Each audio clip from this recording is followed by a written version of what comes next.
আমরা নিশ্চয়ই বড় বাজেট চাই এবং সেই বাজেট যেন এফেক্টিভলি এবং পরিপূর্ণভাবে খরচ হয় সেটা চাই। ব্যাংকিং খাত কিন্তু একটা নাজুক অবস্থায় কিন্তু আছে এবং কর্মসংস্থান হচ্ছে যে আমাদের একটা বড় মানে এইখানে একটা ফোকাস দিতে হবে। প্রাইভেট সেক্টর এখন প্রায় মুখ থুবড়ে পড়েছে, সব ছেলেপেলে বসে আছে কবে বিসিএস এর সার্কুলার হবে, কবে ব্যাংকের সার্কুলার হবে সেই চাকরিগুলো, তাহলে এভাবে তো হতে পারে না, তাই না? ইসলামিক ব্যাংক নিয়ে যেটা হচ্ছে সেটাও কিন্তু শুভ লক্ষণ না, এবং গার্মেন্টসের এটা কোনো ভরসা নাই এবং এখানে যেটা ভ্যালু অ্যাডেড হয় সেটা খুব বেশি ভ্যালু অ্যাডেড হয় না। আমাদের তেল নাই, গ্যাস নাই, ওই পরিমাণে নাই, তাই না? বাজেট সবার জন্য, বাট যারা পিছিয়ে পড়া জনগোষ্ঠী, যারা মোর ভালনারেবল গ্রুপে আছে, তারা যেন এই বাজেট থেকে বেশি বেনিফিটটা পায়। এখন আমরা যদি এইভাবে দেখি যে আমাদের তো যে যে সেক্টরে যে বাজেট দেওয়া হয়, আমরা তো সবাই বলি যে আমাদের বেশি বাজেট লাগবে। যেমন আমরা যদি বলি স্বাস্থ্যে, তো স্বাস্থ্য খাতে আমাদের যে বাজেট দেওয়া হয় আমরা তো বলি যে এই বাজেটে হবে না, এটা অপ্রতুল বাজেট।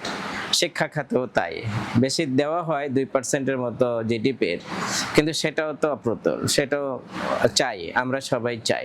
এরকম প্রত্যেকটা খাত যদি আমরা দেখি তাহলে তাদের যে বাজেটটা দেওয়া হয় নিশ্চয়ই তাদের প্রয়োজন তো তার থেকে বেশি, এবং সবাই কিন্তু বেশি বাজেট চায়। তাহলে সেই ক্ষেত্রে আমরা যদি বলি যে তাহলে বেশি বাজেট যদি সবাই চায় তাহলে সেটা দিতে গেলে তো বাজেটের আকার বাড়বেই। সেই জন্য আমি বাজেটকে উচ্চাভিলাষী বলবো না, সরকার এটা ফাইন্যান্স করতে পারবে কিনা সেটা পরের কথা, কিন্তু যেহেতু সব খাতে যে পরিমাণ বাজেট দেওয়া হয় তার থেকে বেশি বাজেট চাই আমরা এবং রিয়েলি প্রয়োজন, তাহলে সরকার যদি বেশি বাজেট চেষ্টা করে তাহলে সেটাকে আর উচ্চবিলাসী না বলে বরং এটা প্রয়োজনীয় বলা উচিত। কিন্তু পরের ধাপে যেটা সেটা হচ্ছে যে সরকার সেটা তার রেভিনিউ সোর্স কি আছে, কতটুকু দিতে পারবে, কতটুকু খরচ করতে পারবে কিনা, সেটা পরের আলোচনা। অর্থনৈতিক যে এই যে আমরা যেটা বলি যে অর্থনৈতিক যে আমাদের প্রবলেমগুলো, এটা এই সরকার আসার পরের প্রবলেম না, এটা একটা ধারাবাহিকভাবে আমাদের চলছে। আওয়ামী লীগ সরকারের সময়ও এটা চলছিল, মাঝে যে অন্তর্বর্তী সরকার যেটা ছিল তাদের সময়ও এই প্রবলেম ছিল এবং এখনো আছে। এটা মূলত কোভিডের সময় একটা বড় ইম্প্যাক্ট হয়েছিল, তারপরে ইউক্রেন রাশিয়া ওয়ার, তারপরে আমাদের যে আওয়ামী লীগ গভর্নমেন্টের শেষের দিকে যে অচল অবস্থা সহ 5ই আগস্টের পরে এই যে নানা রকমের যে বিষয় আছে, ইন্টারন্যাশনাল পার্সপেক্টিভ আছে, যেহেতু ইরান, ইউএসএ, ইসরায়েলের মধ্যপ্রাচ্যে যে সংকট চলছে, হ্যাঁ, এই সব কিছু মিলেই আমাদের অর্থনীতি যদি বলি তাহলে ভালো অবস্থায় নাই। তার মানে এটা একদিনের সমস্যা না, এটা একটা অ্যাকুমুলেটেড সমস্যা, বিভিন্ন সময় ধরে হয়েছে আর কি। হ্যাঁ, এখন কোয়েশ্চেন যেটা সেটা হচ্ছে যে এটা সমাধানের বিষয়। প্রথম যেটা সেটা হলো যে আমাদের কতগুলো বিশৃঙ্খলা হয়েছে ইকোনমিতে, তার মধ্যে একটা বিশৃঙ্খলা যেটা সেটা হচ্ছে যে আমাদের ব্যাংকিং খাতটা ধ্বংস হয়েছে। ওভার টাইম ব্যাংকিং খাত থেকে লোপাট হয়েছে টাকা। আপনারা জানেন সরকার অন্তর্বর্তী সরকারের সময় যে শ্বেতপত্র প্রকাশ হয়েছিল সেখানেও সেখানে দেখা গেছে যে লক্ষ লক্ষ কোটি টাকা সেটা দেশের বাইরে পাচার হয়েছে, ব্যাংকগুলো গ্রাহকদের টাকা দিতে পারছে না, ব্যাংকগুলো বেহাত হয়েছে, মালিকানা বেহাত হয়েছে। এগুলো তো ব্যাংকিং খাতে একটা বিশৃঙ্খলা, প্রচণ্ড রকমের বিশৃঙ্খলা আওয়ামী লীগ সরকারের সময় হয়েছে, বিশেষ করে শেষের দিকে 2000 সালের পরে, এবং সেইটা অন্তর্বর্তী সরকার মেরামত করার চেষ্টা করেছে কিছুটা। এই সরকার এসে আবার সেখানে অন্তর্বর্তীকালীন সরকার যতটুকু রেখে গেছিল সেখানে সেই জায়গায় শৃঙ্খলাটা যেরকম আনার দরকার ছিল সেই জায়গায় তাদের কিন্তু কিছু ঘাটতি দিয়েছে। আমরা দেখেছি যে বাংলাদেশ ব্যাংকের গভর্নর সহ বিভিন্ন ব্যাংকে যে সমস্ত চেয়ারম্যান এমডি নিয়োগ করা হচ্ছে সেখানে কিছুটা কিন্তু আমরা দেখতে পাচ্ছি। এবং রিসেন্টলি এই যে ইসলামিক ব্যাংক নিয়ে যেটা হচ্ছে সেটাও কিন্তু শুভ লক্ষণ না। তো গিভেন অল দিস কনটেক্সট আমরা যেটা বলতে পারি যে ব্যাংকিং খাত কিন্তু একটা নাজুক অবস্থায় কিন্তু আছে, এবং ব্যাংকিং খাত অর্থনীতির প্রাণ। এইটার শুধু এখানে টাকা পয়সার লেনদেন না, এটা মানুষের আস্থার বিষয়। তাই সেই আস্থার জায়গাটাকে যদি কোনোভাবে ঘাটতি থাকে তাহলে কিন্তু মানুষের যে টাকা পয়সা আছে সেই টাকা পয়সার ব্যাংকিং চ্যানেলে রাখবে না, মানুষ ঘরে রাখতে চাইবে, ধরে রাখতে চাইবে, তাই না? তাহলে সেইটা কিন্তু অর্থনীতিকে আরো সংকট অবস্থায় করে দেবে, কারণ মানুষ টাকা ব্যাংকে রাখলেই টাকার সার্কুলেশনটা হয়। আমার টাকা ব্যাংকে রাখলেই আমি তো সব টাকা ডেলি তুলে আনছি না, তার মানে আমার এই টাকাটা ব্যাংকিং সার্কুলেশন হচ্ছে ইকোনমিতে, এটা কর্মক্ষেত্রে এটা ইনভেস্টমেন্ট হচ্ছে এবং মানুষের অর্থনৈতিক কর্মকাণ্ড বাড়ছে, তাই না? তাহলে সেই জায়গাগুলোতে আমার মনে হয় যে সরকারের সর্বোচ্চ নজর দেওয়া উচিত, সেটা হচ্ছে যে ব্যাংকিং খাতে শৃঙ্খলা ফিরিয়ে আনা। দুই, আমি যেটা বলবো সেটা হচ্ছে যে হ্যাঁ, উচ্চবিলাসী বাজেট যেটা আপনি বলছিলেন, বড় বাজেট বা উচ্চবিলাসী বাজেট যাই বলি, এইটা যদি মানুষের এমপ্লয়মেন্ট জেনারেশনের যদি কাজে লাগে, দ্যাট মিনস আমাদের কর্মসংস্থান এখন বড়ই অভাব।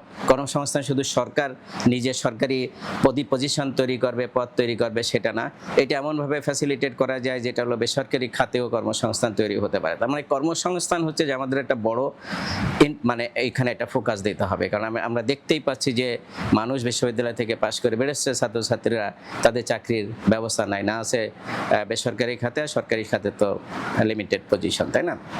তাহলে এখানে কর্মসংস্থানের একটা বড় ফোকাস দিতে হবে সরকার। হয়তো সরকারের নির্বাচনী প্রচার যে ছিল, যে ইস্তেহার ছিল, সেখানে নিশ্চয়ই তারা এটা করেছে আর কি, যে কর্মসংস্থানের বিষয়টা, তাই না? 3 নাম্বার আমি যেটা বলবো সেটা হচ্ছে যে আমাদের যে এক্সপোর্ট ওরিয়েন্টেড যে ইন্ডাস্ট্রিগুলো আছে, বিশেষ করে গার্মেন্টস বা এই যে আমরা যে বাইরের শ্রমিক রপ্তানি এক প্রকার পাঠাই আর কি, হ্যাঁ, শ্রমিক পাঠাই, এই জায়গাগুলোতে আরেকটু ইনোভেশন আনতে হবে। এখানে যেটা দেখুন যে আমরা শুধুমাত্র গার্মেন্টসের উপরে নির্ভরশীল আমাদের এক্সপোর্টটা, আর এই যে প্রবাসী ভাইরা টাকা পাঠায়, ভাই বোনেরা টাকা পাঠায় বলে আমাদের ইকোনমিটা কিন্তু সচল আছে, তাই না? এটা কিন্তু আমাদের দীর্ঘদিন ধরে চলছে। তাহলে এই গার্মেন্টস একসময় নাও থাকতে পারে। গার্মেন্টস এখন আমরা আস্তে আস্তে পিছিয়ে পড়তেছে, ভিয়েতনাম আমাদের উপরে উঠে গেছে, চায়না তো আগে থেকেই ছিল, তাই না? আমরা এখন 3 নম্বরে চলে আসছি, অন্য একটা দেশ চলে আসতে পারে, এবং গার্মেন্টসের এটা কোনো ভরসা নাই। এবং এখানে যেটা ভ্যালু অ্যাডেড হয় সেটা খুব বেশি ভ্যালু অ্যাডেড হয় না, কারণ এটা বাইরে থেকে ফেব্রিক্স আসে, বাইরে থেকে ডিজাইন আসে, বাইরে থেকে নানা সামগ্রী আসে, যারা বায়ার এটা তাদের যে কমপ্লায়েন্স থাকে সেটা ফুলফিল করতে হয়। তাহলে এখানে আমাদের যেটা হয় শুধুমাত্র যে আমরা এখানে কাটিং করি, তাহলে কাটিং করে যে শ্রমিকদের যে ভ্যালু অ্যাডেড হয় সেটা কিন্তু খুব বেশি না। তার মানে আমাদের যেটা আস্তে আস্তে যেতে হবে, সেটা গার্মেন্টস আমাদের থাকুক, আমরা গার্মেন্টসের ফোকাস বন্ধ করতে বলছি না, কিন্তু অন্যান্য যে জায়গাগুলোতে আমাদের সুবিধা আছে, বিশেষ করে অপরচুনিটি আছে বা রিলেটিভ অ্যাডভান্টেজ আছে, সেই জায়গাটা আমাদেরকে ফোকাস করতে হবে এক্সপোর্টের জন্য। তাহলে সেরকম জায়গাগুলো হচ্ছে আমাদের নলেজ বেসড ইকোনমিতে যেতে হবে। গার্মেন্টস কিন্তু নলেজ বেসড ইকোনমি না, এখানে আমি যেটা বললাম সামান্য ভ্যালু অ্যাডেড হয়, কিন্তু আমাদের ফার্মা সেক্টরে বিশাল সুযোগ আছে এটা ভ্যালু অ্যাডেড করে, বিশেষ করে আমাদের অ্যাক্টিভ ফার্মাসিউটিক্যাল ইনগ্রিডিয়েন্ট যেটা সেখানে আছে, আমাদের finish product, pharmaceutical finish product, সেখানে সুযোগ আছে, আমাদের লাইট ইঞ্জিনিয়ারিং যেগুলো আছে সেখানে কিন্তু আমাদের সুযোগ আছে। তাহলে এই সমস্ত জায়গায় কিন্তু আমাদেরকে নজর দিতে হবে, যেটা নলেজ বেসড ইকোনমিতে হাই ভ্যালু অ্যাডিশন তৈরি করবে। সেটা ছাড়া কিন্তু আমাদের উপায় নাই যে ইকোনমির এই যে এক্সপোর্ট বাড়ানোর জন্য আর কি, হ্যাঁ। এবং আমাদের আরও কিছু খাত এক্সপ্লোর করতে হবে যেখানে আমরা এক্সপোর্টে রিলেটিভ আমাদের অ্যাডভান্টেজ আছে, যেখানে আমরা কম্পিটিশনে ভালো থাকতে পারি। এটা হলো একটা।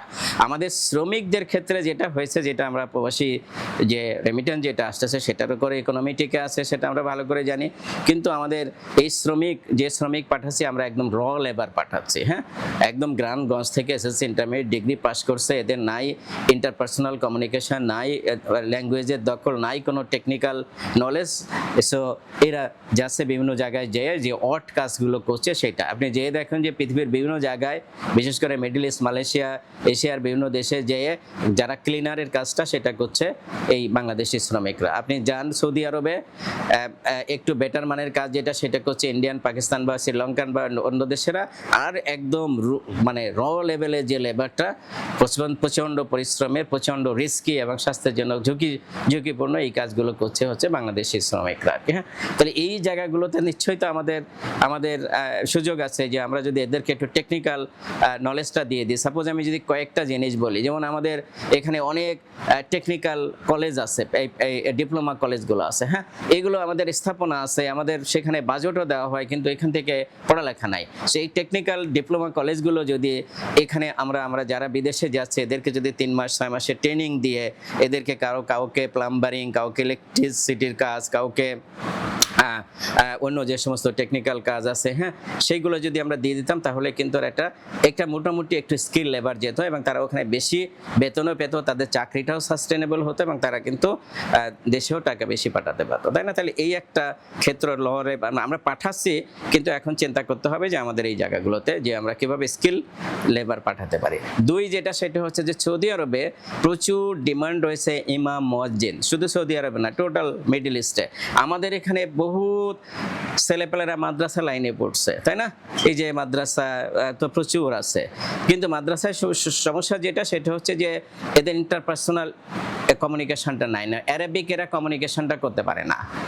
তারা যে কোরআন হাদিসের যে অ্যারাবিকটা সেটা দেখে পড়তে পারে, কিন্তু কনভারসেশনটা করতে পারে না, অ্যারাবিকে কথা বলতে পারে না। তাহলে ওখানে গেলে তো মুয়াজ্জিন হোক, ইমাম হোক, দোকানে চাকরি করা হোক, তারা কিন্তু কথা বলতে হবে, যে যে অ্যারাবিকে কথা বলতে হবে। তাহলে এদের কিন্তু 6 মাসে যদি একটা ট্রেনিং দিয়ে দেওয়া হয় যে তোমরা অ্যারাবিকে, তোমরা তো অ্যারাবিক জানো, কারণ সারা জীবন তো তাই অ্যারাবিকই পড়লো, কিন্তু তুমি যদি জাস্ট কথাটা বলতে পারো, তুমি যে আমরা যেরকম বাংলায় কথা বলছি এরকম ইংরেজিতেই তারা অ্যারাবিকেই কথাটা বলবে, তাদের ইন্টারপার্সোনাল যে কমিউনিকেশন, তাহলে কিন্তু প্রচুর লোক কিন্তু আমাদের এখান থেকে এখন যাওয়া সম্ভব। আমাদের নার্সদেরকে যদি এই একটু ইংরেজি শেখানো হয় বা একটা অ্যারাবিক শেখানো হয়, মানে সৌদি আরবে বা মিডল ইস্টে যেতে গেলে অ্যারাবিক লাগবে, অন্য দেশে যেতে গেলে ইংরেজি লাগবে, তাহলে তাদের এই দুটো নলেজ তাদের যদি দিয়ে দেওয়া হয়, যে এই যে স্কিল, ল্যাঙ্গুয়েজ স্কিল যদি তাদের দেওয়া হয়, তাহলে প্রচুর নার্স কিন্তু আমাদের সেখানে যে চাকরি করতে পারে। তাহলে এইরকম প্রত্যেকটা ক্ষেত্রে কিন্তু আমাদের সুযোগ আছে। যেমন জাপান আমাদের এখান থেকে ড্রাইভার নিচ্ছে, এখন কেয়ার গিভারের একটা পজিশন সারা পৃথিবীতে তৈরি হয়েছে। তাহলে কেয়ার গিভার এখানে তো সহজ, আমাদের অনেক লোক আছে যারা কেয়ার গিভার হিসেবে এখানে ট্রেনিং নিচ্ছে, তাদেরকে জাস্ট ল্যাঙ্গুয়েজ ট্রেনিংটা দিয়ে দিতে হবে, সাথে কিছু প্রফেশনাল ট্রেনিং। তাহলে আমাদের এই সমস্ত জায়গাগুলো যদি আমরা খুঁজে বের করতে পারি, তাহলেই আমরা কিন্তু এই যে ইকোনমি ভালো হবে। আমাদের এখানে মনে রাখতে হবে যে আমাদের যে জিওগ্রাফিক্যাল অবস্থান এবং আমাদের যে ধরেন যে প্রাকৃতিক সম্পদ ওই রকম নাই, আমাদের তেল নাই, গ্যাস নাই, ওই পরিমাণে নাই, তাই না? তার মানে আমাদের যেটা আছে সেটা হচ্ছে আমাদের মানব সম্পদ, এবং মানব সম্পদটাকে আমি বার্ডেন বলবো না, এটাকে একদিকে আমি আশীর্বাদই বলবো। তাহলে এই মানুষকে, মানুষ আছে, সম্পদ নাই, তাহলে এই মানুষকে যদি আমরা সম্পদে রূপান্তরিত করতে পারতাম জাস্ট এই যে ছোট ছোট কিছু স্কিল দিয়ে, তাই না? এবং বাংলাদেশের সবচেয়ে সুবিধা যেটা সেটা হচ্ছে যে আমরা কাজ করে খেতে চাই, প্রত্যেকটা মানুষ কিন্তু এখানে বসে খেতে চায় না, প্রত্যেকটা মানুষের ভিতর উৎসাহ উদ্দীপনা আছে, তাই না? হ্যাঁ, কম্পিটিশন আছে, এটাই হচ্ছে যে মূল মোটিভ জীবনের উপরে ওঠার জন্য, সেগুলো কিন্তু আমাদের আছে, জাস্ট তাদেরকে একটু সুযোগ করে দেওয়া। কিন্তু রাষ্ট্র আমাদেরকে সেই সুযোগ করে দিতে পারে না। যারা বিদেশে যাচ্ছে লক্ষ লক্ষ টাকা খরচ করে যাচ্ছে, কিন্তু দেখা যাচ্ছে তারা প্রতারিত হচ্ছে, তারা জানে না কি কাজের জন্য নিচ্ছে, এক কাজের জন্য নিয়ে তাদেরকে অন্য কাজে দেওয়া হচ্ছে, তাই না? কিন্তু যে কাজের জন্য নিচ্ছে তাদেরকে যদি এখানে একটু এই স্কিলগুলো দেওয়া যেত, তাদের ল্যাঙ্গুয়েজ ট্রেনিংটা যদি দেওয়া যেত, তাদেরকে হেলথ হাইজিন নিয়ে যদি ট্রেনিংটা দেওয়া যেত, তাহলে বহুত মানুষ HIV AIDS আক্রান্ত হতো না। তারা ওখানে যাচ্ছে, ভুক্তভোগী হচ্ছে, কেউ নানা কারণে নানা অকাজে অপকর্মে জড়িয়ে পড়ে তারা কিন্তু নানা রকম ডিজিজে আক্রান্ত হচ্ছে, মৃত্যু হয়ে ফিরে আসতেছে, মহিলা নির্যাতিত হচ্ছে। তাহলে এই বিষয়গুলো যদি ট্রেনিংয়ের এখানে দেওয়া হতো এবং রাষ্ট্রীয় প্রতিষ্ঠানগুলো যদি এখানে দায়িত্বশীল হতো, যে সমস্ত যারা এই যে দালাল চক্রের খপ্পরে পড়ে করে, তারা হতো না। আমাদের প্রচুর শ্রমিক এই যে দেখেন যে ইউরোপে ঢুকতে গিয়ে ভূমধ্যসাগরের মরতেছে, সলিল সমাধি হচ্ছে, এটা আমরা প্রায় দেখি। হ্যাঁ, এখান থেকে মালয়েশিয়া হয়ে তারা অস্ট্রেলিয়ায় যাওয়ার চেষ্টা করছে। সো এই জায়গাগুলোতে আমার মনে হয় শৃঙ্খলায় নিয়ে আসার দরকার। তো এই মানুষকে যদি আমরা মানুষ সম্পদে রূপান্তরিত করতে পারি, তাহলেই হচ্ছে যে আমাদের মুক্তি আছে। আমাদের এখানে কর্মসংস্থান কোথায় তৈরি হবে? কর্মসংস্থান তো ব্যবসা বাণিজ্যের মাধ্যমে কর্মসংস্থান তৈরি হবে, তাই না? তাহলে কর্মসংস্থান তৈরি করতে গেলে তো ব্যবসাকে আমাদেরকে রেসপেক্ট করতে হবে, এন্টারপ্রেনারকে প্রাধান্য দিতে হবে। এখন লক্ষ লক্ষ ছেলেপেলে ইউনিভার্সিটি থেকে বেরোচ্ছে, ছেলেমেয়ে ইউনিভার্সিটিতে গ্র্যাজুয়েশন করে বেরোচ্ছে, আমাদের তো সেই পরিমাণ চাকরি দেওয়ার সুযোগ নাই। ইকোনমি গ্রো করলে কিছু হতে পারে, আমাদের প্রাইভেট সেক্টর এখন প্রায় মুখ থুবড়ে পড়েছে, কোনো গ্রোথ নাই। সব ছেলেপেলে বসে আছে কবে BCS এর সার্কুলার হবে, কবে ব্যাংকের সার্কুলার হবে, সেই চাকরিগুলো। তাহলে এভাবে তো হতে পারে না, তাই না? তাহলে এখানে আমাদের যেটা দরকার সেটা হচ্ছে যে আমাদের এই এন্টারপ্রেনারশিপ করা। সেই জন্য আমাদের শিক্ষা ব্যবস্থায় আমাদের ছোটকাল থেকে মানে হাই স্কুল থেকে এই যে এন্টারপ্রেনারশিপ হওয়ার জন্য, ব্যবসা বাণিজ্য করার জন্য, মানে রুটি রুজির ব্যবস্থা শুধু চাকরিতে না, এটা অন্যভাবে রুটি রুজি আছে। এবং ইসলামিক ফিলোসফি অনুযায়ী সেটা হলো রিজিকের 10 ভাগের 9 ভাগই ব্যবসা বাণিজ্যের ভিতরে, 1 ভাগ হচ্ছে অন্য কাজে, চাকরি বাকরি সহ 1 ভাগ, তার মানে 90% হচ্ছে ব্যবসা বাণিজ্যের ভিতরে, 10 ভাগ হচ্ছে চাকরি বাকরি অন্য কিছুর ভিতরে। তাহলে সেই জিনিসটাকে আমরা যদি বাদ দিয়ে সব মানুষ যদি 10 ভাগের থেকে রিজিক খুঁজতে চাই, তাহলে তো আমাদের এই যে কেওয়াজ যেটা হবে সেটা হচ্ছে এই যে তদবির, ঘুষ, নানা কিছু হচ্ছে। সেই জন্য একটা ব্যালেন্সড হতে হয়। তাহলে এই জন্য এইটা মোটিভটা তৈরি করার জন্য একদম হাই স্কুল থেকে বাচ্চাদেরকে এই জিনিসগুলো তাদেরকে মাথার ভিতরে ঢুকিয়ে দিতে হবে যে চাকরি শুধু চাকরি না, চাকরি দরকার, তুমি যদি কোয়ালিফাইড হও চাকরি করো, কিন্তু চাকরি ছাড়াও মানসম্মানজনকভাবে বেঁচে থাকার সুযোগ আছে। আপনি মনে করেন যে এক বিল গেটস দুনিয়ার কত মানুষের চাকরি দিচ্ছে, এক গুগল পৃথিবীর কত মানুষকে চাকরি দিচ্ছে, তাই না? হ্যাঁ, কিন্তু এই বিল গেটস যদি একজন বড় আমেরিকান সিভিল সার্ভেন্ট হতো, তাহলে সে কয়জনকে, সে তো নিজেকে দেখা ছাড়া আর কিছুই করতে পারতো না, তাই না? তাহলে এরকম এখানে আমাদের এখানে যারা বড় ব্যবসায়ী আছে তারা কত মানুষের রিজিকের ব্যবস্থা করছে, তাই না? তাহলে এই জায়গাগুলোতে ছোটকাল থেকে বাচ্চাদেরকে এনকারেজ করতে হবে। 2 যেটা সেটা হলো যে ব্যবসায়ীদেরকে এখানে আমাদের আমলাতন্ত্র, আমাদের যে রেগুলেটরি মেকানিজম সেটাকে ভালো চোখে দেখে না। ব্যবসাকে এখানে দেখা হয় ঘৃণার চোখে, ব্যবসায়ীকে এখানে দেখা যে তারা মনে হয় অন্যায় করছে ব্যবসা করতে গিয়ে। আসলে তো না, ব্যবসাকে যদি সুযোগ না দেওয়া হয়, যদি সেই ইকোসিস্টেমটা তৈরি না করা হয়, তাহলে তো ব্যবসায়ী হবে না। কারণ সে নিজের টাকা এবং অন্যের টাকা ইনভেস্ট করছে, তার তো সেই গ্যারান্টিটা থাকতে হবে সেই টাকাটা তুলে আসবে, তাই না? তাহলে সেই জায়গাগুলোতে ব্যাংকের লোন সুবিধা থেকে শুরু করে, তার অনুমোদন থেকে শুরু করে, তার যে সমস্ত ইউটিলিটিস বা অন্য যে সমস্ত বিষয়গুলো আছে, সেটা হলো যত স্বাচ্ছন্দ্যে তাকে দেওয়া যায় সেটা ভালো। সে তো ব্যবসা করছে, সে তো চুরি করে বা ডাকাতি করে খাচ্ছে না, টাকা অন্য জায়গায় নিয়ে নিচ্ছে না, তাই না? তাহলে এই ব্যবসায়িক পরিবেশটা তৈরি করতে হবে। আমাদের সেখানে ব্যবসায়িক পরিবেশ নাই। যারা ব্যবসা করতে গেছে তারা কান্নাকাটি করে দিয়ে কেন আমি এখানে আসলাম, তাই না? তাহলে সেই জায়গাগুলোতে আমাদের রাষ্ট্রের যত বাধা আছে, প্রথম বাধাটা আছে আমলাতন্ত্র থেকে, দ্বিতীয় বাধা আছে আমাদের রেগুলেটরি যে সমস্ত প্রতিষ্ঠানগুলো আছে সেখানেও আমলারা বসে আছে। তাহলে এই জায়গাগুলোতে আমাদের যদি হাত না দেওয়া হয়, হ্যাঁ, তাহলে কিন্তু ব্যবসা বাণিজ্য এখানে ডেভেলপ করবে না। আর ব্যবসা বাণিজ্য ছাড়া কোনো জাতি কিন্তু, মানে এন্টারপ্রেনিয়রশিপ ছাড়া কোনো জাতি তো উন্নতির শিখরে যেতে পারে না। আমরা যেটা বললাম যে লেবার পাঠানো উন্নতি, ঠিক আছে, সেটা তো যাবো, আমাদের যেহেতু বাড়তি লেবার আছে সেটা করব, কিন্তু সাথে সাথে আমাদের এই যে ব্যবসা বাণিজ্যের সুযোগ তৈরি করে দেওয়া, বাচ্চাদের ভিতরে এন্টারপ্রেনিয়রশিপ হওয়ার যে মন মানসিকতা সেটা ছোটকাল থেকে গড়ে দেওয়ার, এবং ব্যবসা বাণিজ্যের রাষ্ট্রের সর্বোচ্চ প্রাধান্য দেওয়া উচিত, যেটা সেটা হলো ব্যবসা বাণিজ্যের যে ইকোসিস্টেম যেটা আছে সেটাকে সুন্দর করে গড়ে তোলা, যেন ব্যবসায়ীরা কোনো ধরনের জটিলতার সম্মুখীন না হয়। এই জেনারেশনটা কিন্তু যারা বিশ্ববিদ্যালয়ে পড়ছে বা পড়াশোনা করে বেরোচ্ছে, তারা কিন্তু উদ্যোক্তা হতে খুবই আগ্রহী। এই আগ্রহের জায়গাটাকে সরকার মাথায় বাজেটে কোনো জায়গায় এটা করতে পারে, কারণ হচ্ছে যে বাজেটে সেটা ভালোভাবেই করতে পারে। সেটা হচ্ছে যে কারণ ব্যবসা বাণিজ্য করতে গেলে প্রথমে যেটা দরকার তার তো একটা ফান্ডিং লাগবে। সে স্টার্টার হিসাবে শুরু করে, সে ছোটোখাটো হিসাবে শুরু করে, কারণ একদিন তো মানুষ বড় ব্যবসায়ী হয়ে যায়, তাকে তো ব্যবসা শিখতে হয়। ব্যবসারও কিন্তু একটা হাতে কড়ি আছে, ব্যবসারও একটা ABCD বর্ণমালা আছে, তাই না? মানে একজন হঠাৎ করে সে একটা শোরুম দিয়ে বসলে কিন্তু সে ব্যবসায়ী হবে না। তাহলে তাকে ছোটোকাল থেকে, ইন্ডিয়া কিন্তু এটা করে, তাকে ছোটোকাল থেকে এটাকে করে ফেলে যে তোমরা যারা ব্যবসা বাণিজ্য করতে চাও তাদেরকে আস্তে আস্তে ছোট ছোট ফান্ড দিয়ে তাদেরকে কিন্তু ট্রেনিংয়ে নিয়ে আসে, তাই না? তো সেটা করতে পারে, সেটা হচ্ছে যে এখানে সরকার যেমন কর্মসংস্থান ব্যাংক একটা করা হয়েছিল, এটার জন্যই তো করা হয়েছিল কর্মসংস্থান ব্যাংক। তাহলে কর্মসংস্থান ব্যাংকে এই বাজেটারি কন্ট্রিবিউশন এখানে যেতে পারে, যে এখানে একদম মিনিমাম সুদে অথবা বিনা সুদে তারা টাকাটা দিবে, বা শুরু করার জন্য কিছুটা গ্রান্ট মানিও থাকতে পারে, বিশেষ করে R&Dর জন্য কিছু গ্রান্ট মানি তো থাকতে পারে, তাই তো? তাহলে এই টাকাগুলো বাজেটে রাখার সুযোগ আছে, কারণ এগুলো দিস ইজ ইনভেস্টমেন্ট। যদি এটা করা হয়, আজকে যদি এই টাকাটা বাজেটে রেখে তাদেরকে যদি বাংলাদেশে এখন যদি ধরেন যে 1000 এইরকম যারা ইয়াং, তারা যদি এই বছরে এই সুবিধাটা পায়, এখান থেকে 200 টিকে থাকবে, এই 200 কিন্তু এক সময় বড় ব্যবসায়ী হয়ে যাবে। আপনি দেখেন যে যারা ব্যবসায়ী হয়েছে আজকে, যারা বড় ব্যবসায়ী, তাদের ইতিহাসটা একটু ঘেটে দেখেন, তারা কিন্তু এভাবে স্ট্রাগল করে হয়েছে, যে শুরু করেছে বন্ধু বান্ধব আত্মীয় স্বজনের কাছ থেকে ধার নিয়ে, তাই না? কেউ পত্রিকা বিক্রি করেছে, কেউ এটা বিক্রি করেছে, আস্তে আস্তে পুঁজি সঞ্চয় করে কিন্তু তারা বড় ব্যবসায়ী হয়েছে, তাই না? তাহলে কিন্তু সেই সুযোগটাকে তৈরি করে দিতে হবে। এবং শুধু তাই না, ব্যবসায়ীদের ব্যবসা বাণিজ্যকে সামাজিকভাবে এটাকে রেসপেক্ট করতে হবে। আমাদের সমাজে যেটা হয়েছে, পারিবারিক বা সামাজিক পরিমণ্ডলে কেউ ব্যবসা করতে চাচ্ছে, তাকে ডিসকারেজ করা হয়, তুমি ব্যবসা করতে চাচ্ছ, তুমি গোল্লায় যাচ্ছ। এই চাকরিকেই হচ্ছে যে এনকারেজ করা হয় সামাজিকভাবে। তাহলে এই জায়গায় সামাজিক যে পরিবর্তনটা, সেটা আমাদের দরকার। এই জিনিসটা যদি সরকার এটা উদ্যোগ নেয়, তাহলে এটা পরিবর্তন হয়ে যায়। পারিবারিকভাবে দেখা যাচ্ছে এক বাবা দুটো ছেলে মেয়ে, তাই না?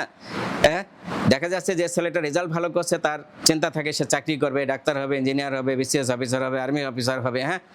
আরেকটা দেখা যাচ্ছে যে তার রেজাল্ট হয়তো ভালো না, কিন্তু সে ব্যবসায়ী হতে চাচ্ছে, কিন্তু বাবা মার কিন্তু তাকে সে এনকারেজমেন্টটা করছে না, বড় তাকে সবসময় অবনমিত করে, তাকে ঠেস মেরে কথা বলে, নানা কিছু বলে। এবং এই যে রিফ্লেকশনটা সেটা সমাজে আছে এবং দেশের সর্বত্র আছে, আমাদের কালচারও আছে। তাহলে এই যে আমাদের যে কালচারে যে ব্যবসা বাণিজ্যের যে বিষয়টাকে ঘৃণা বা এটাকে অন্য অবহেলা চোখে দেখা হয়, এই জিনিসটাও নিয়ে আসতে পারে। এই জন্য আমাদের কালচারাল পরিবর্তনগুলো ঘটার দরকার। আমাদের নাটক সিনেমায় কেন শুধুমাত্র এই যে সমস্ত এখন প্রচলিত যে সমস্ত কথাবার্তা হয় সেগুলো না হয়ে কেন এইগুলো হবে না? কারণ একটা দেশের নাটক সিনেমা মিডিয়া জগৎ সেটাকে তো মানুষকে পরিবর্তনের জন্য, তাই না? মানুষ 4টা ছাঁচে বড় হয়, মানুষ বেড়ে ওঠার জন্য 4টা প্রতিষ্ঠান আছে। একটা হচ্ছে পরিবার, একটা হচ্ছে কমিউনিটি আছে, একটা শিক্ষা প্রতিষ্ঠান, একটা হচ্ছে মিডিয়া এবং কালচার। তার মানে এই 4টা ছাঁচ থেকে মানুষ শেখে। তাহলে এই 4টা ছাঁচই হওয়া উচিত, যেটা সেটা একজন বাচ্চাকে পরিপূর্ণ মানুষ করে গড়ে তুলবে। তাহলে আমাদের সাংস্কৃতিক জগতে যেগুলো বলা হয় বাংলা সিনেমা, বাংলা নাটকে, এইগুলো থেকে কি মানুষ হচ্ছে, নাকি ওখান থেকে এলিমেন্ট নিয়ে আরো আমরা অমানুষের এলিমেন্টগুলো নিচ্ছি, তাই না? তাহলে এই জায়গাগুলোতে আমাদের কালচারাল এই পরিবর্তনগুলো ঘটানোর দরকার। সেটা একটা বড় বাজেট, এখনো বড় বাজেটের সাথে বড় আয়ের একটা সম্পর্ক থাকা উচিত। তাহলে যদি বড় আয়টা না থাকে, দ্যাট মিনস রেভিনিউটা যদি না থাকে, তাহলে বড় বাজেট দিলে তো তার ঋণ বেড়ে যাবে, সঙ্গত কারণেই বেড়ে যাবে, তাই না? এখন আমরা যে বাজেটে যে পরিমাণ টাকা রাখা হয়েছে এবং সরকারের যে রেভিনিউ যে আর্নিং যে মেকানিজম বা যে প্রসেসগুলো আছে, আমরা তো দেখছি না যে রেভিনিউ আর্নিংয়ে বড় ধরনের কোনো পরিবর্তন আসছে। দ্যাট মিনস ট্যাক্সের ইয়েতে হোক, রিফরমেশন হোক বা অন্য যে কোনো জায়গা হোক, সেখান থেকে তো বড় পরিবর্তন আমরা দেখতে পাচ্ছি না। তাহলে বড় পরিবর্তন যদি দেখতে না পাই, তাহলে গত বছরে যে পরিমাণ রেভিনিউ আমাদের আসছে, সরকার পেয়েছে, সেটার তুলনায় যে রেভিনিউ এবছর খুব বেশি বেড়ে যাবে আগামী ফিসকাল ইয়ারে, সেটা ভাবার তো কোনো যুক্তি নাই। তাহলে সঙ্গত কারণে এখানে কিন্তু ঋণ বেড়ে যেতে পারে। এখন এই ঋণ দুই রকম হয়, লোকাল ঋণ হয়, দ্যাট মিনস আমাদের ডোমেস্টিক সোর্স থেকে নেওয়া হয়, বিদেশি সোর্স থেকে নেওয়া হয়, তাই না? আমরা দেখতে পাচ্ছি যে সরকার এডিবি সহ কয়েকটা প্রতিষ্ঠানের সাথে অলরেডি তারা কথা বলেছে বা তারা আশ্বাস দিয়েছে, সেখান থেকে তারা বড় অঙ্কের ঋণ দিবে। তার মানে বোঝাই যাচ্ছে যে যেটা এই যে এডিবি এবার বড় অঙ্কের এডিবি রাখা হয়েছে প্রায় 35,000 কোটি টাকা, অ্যানুয়াল ডেভেলপমেন্ট প্রোগ্রাম যেটা, তাই না? তাহলে সেটার হয়তো বড় অংশটা আসতে পারে হচ্ছে যে এই ইয়ে করে ঋণ করে। কিন্তু সরকারের কিন্তু এখন রেভিনিউ বাজেটের যে অংশটা, সেটাও কিন্তু সরকার পরিপূর্ণভাবে আয় থেকে করতে পারে না। তাহলে এই জায়গাটাতে সরকার ডেভেলপমেন্ট যেটা, সেটার ডেভেলপমেন্ট পুরোটা বিদেশি নির্ভরশীল হওয়াও ঠিক না, কিন্তু সেটা তো একটা অংশ রেভিনিউ থেকে আসা উচিত। আর কিন্তু কনসার্ন যেটা, সেটা হচ্ছে যে রেভিনিউতে যে পরিমাণ, দ্যাট মিনস অপারেটিং বাজেটে যে পরিমাণ টাকা রেখেছে, সেটাও যদি সরকার তার নিজস্ব সোর্স থেকে জোগাড় না করতে পারে, তাহলে তো বেশি অ্যালার্মিং এটা। বাজেট কি করতে পারে? বাজেট যেটা হয় সেটা হচ্ছে যে এটা একটা রাষ্ট্র তার মানুষকে কি সুযোগ সুবিধা দিবে, সেটার একটা অর্থনৈতিক, আমি বলবো যে প্রক্রিয়া, তাই না? হ্যাঁ, তার মানে আমি যদি দেখি যে এই যে এখন আমরা যে সময়টায় বসে আছি, সেটা গত ফিসকাল ইয়ারের বাজেট এখন ব্যবস্থাপনা করা হচ্ছে। আগামী ফিসকাল ইয়ারের বাজেট থেকে যদি দেখি যে আমি সরকারি স্বাস্থ্যকেন্দ্রে গেলে আগে থেকে ভালো সেবা পেয়েছি, দ্যাট মিনস আমি প্রম্পট সেবা পেয়েছি, আমি আগে থেকে ডায়াগনস্টিক সেবাটা যা দরকার সেটা হসপিটালের ভিতর থেকে পেয়েছি, বাইরে যে আমার কিনতে হয়নি প্রাইভেট সেক্টর থেকে, আমি আগের তুলনায় বেশি ওষুধ পেয়েছি, বা হসপিটালের ক্লিননেস বা হসপিটালে যে বেসিক অ্যামেনিটিস যেগুলো, সেটা ইমপ্রুভ হয়েছে, ঠিক আছে? আমার অ্যাকসেপ্টেবিলিটি সেখানে বেড়েছে, আমার অ্যাক্সেস বেড়েছে, তাই না? তাহলে আমি বলবো যে ঠিক আছে, এই বাজেট কাজে লেগেছে এবং মানুষ এখান থেকে উপকার হচ্ছে। ঠিক একইভাবে এই বাজেটে একটা বড় অংশ এই শিক্ষায় ব্যয় করা হচ্ছে। তাহলে শিক্ষাতে গিয়ে যদি দেখি যে আমার বাচ্চা আগের তুলনায় ভালো এডুকেশন পাচ্ছে, আমার পকেট থেকে কম খরচ হচ্ছে, তাই না? তাহলে আমি যেটা বলবো সেটা হচ্ছে যে না, শিক্ষার বাজেট মানুষের কাজে লাগছে। ঠিক একইভাবে রোডস, হাইওয়ে, এখানে ওখানে যত জায়গায় সরকারি বাজেট ব্যয় হচ্ছে, যদি মানুষ আগের থেকে বেশি বেনিফিট পায়, আরো স্বাচ্ছন্দ্য পায়, আরো সুবিধা পায়, তাহলে আমরা বুঝতে পারবো যে এই বাজেটটা কাজে লেগেছে। তার মানে সরকারের ওই চিন্তাটা করতে হবে যে বড় বাজেটটা অবশ্যই আমাদের দরকার আছে, কারণ আমাদের সব জায়গায় নিড আছে, কিন্তু বাজেটটা থেকে মানুষ যেন বেনিফিটটা পায়। বড় বাজেট থেকে যদি বড় বেনিফিট না পায়, এডিশনাল বাজেট থেকে যদি মানুষ এডিশনাল বেনিফিট না পায়, তাহলে এই বাজেট যদি অন্য জায়গায় চলে যায়, বা যারা আপনার যে কোশ্চেন, যে যারা অলরেডি যাদের অনেক আছে হ্যাপস, সেই হ্যাপস গ্রুপে যদি চলে যায়, যাদের হ্যাপস নট সেই গ্রুপে যদি না যায়, তাহলে তো বাজেট কাজে লাগলো না। তাহলে বাজেটের ফিলোসফিটা সেটা হতে হবে যে এটা যারা সবাই এখানে বাজেট সবার জন্য, বাট যারা পিছিয়ে পড়া জনগোষ্ঠী, যারা মোর ভালনারেবল গ্রুপে আছে, তারা যেন এই বাজেট থেকে বেশি বেনিফিটটা পায়, কারণ সেটাই রাষ্ট্রীয় বাজেটের মেইন দৃষ্টিভঙ্গি হওয়া উচিত।